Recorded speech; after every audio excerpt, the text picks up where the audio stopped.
The storm raged outside, fierce and unrelenting. Sarah sat alone in the cabin, the crackling fire the only source of light. She had come here to escape, seeking peace from the chaos of her life. But tonight, the isolation felt different, unnerving. The wind howled through the trees, a constant reminder that the world outside was wild and unpredictable. Her phone buzzed, snapping her out of her thoughts. It was a text from her sister, Lisa. "Everything okay?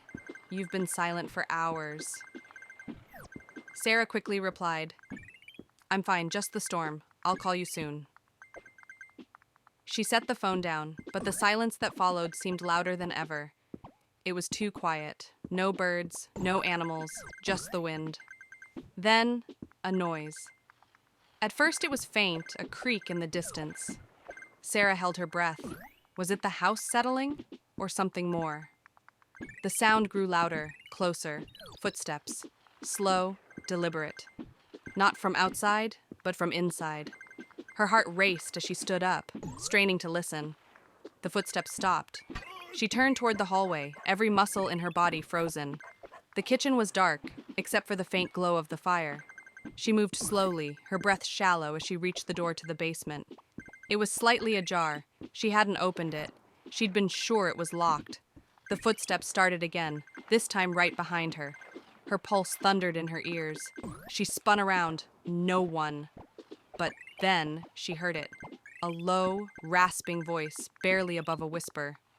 "Sarah, come downstairs." Her blood ran cold. The voice was familiar, yet wrong. Trembling, she backed away from the door, her mind racing. She hadn't heard anyone enter. She hadn't seen anyone.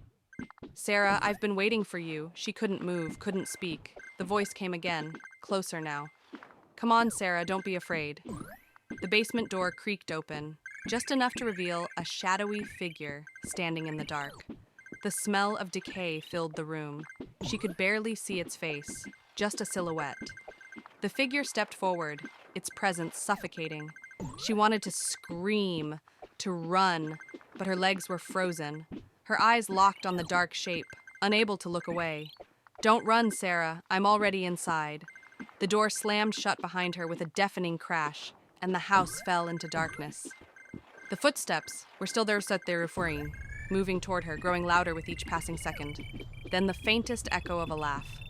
It was the last sound she would hear before everything went black.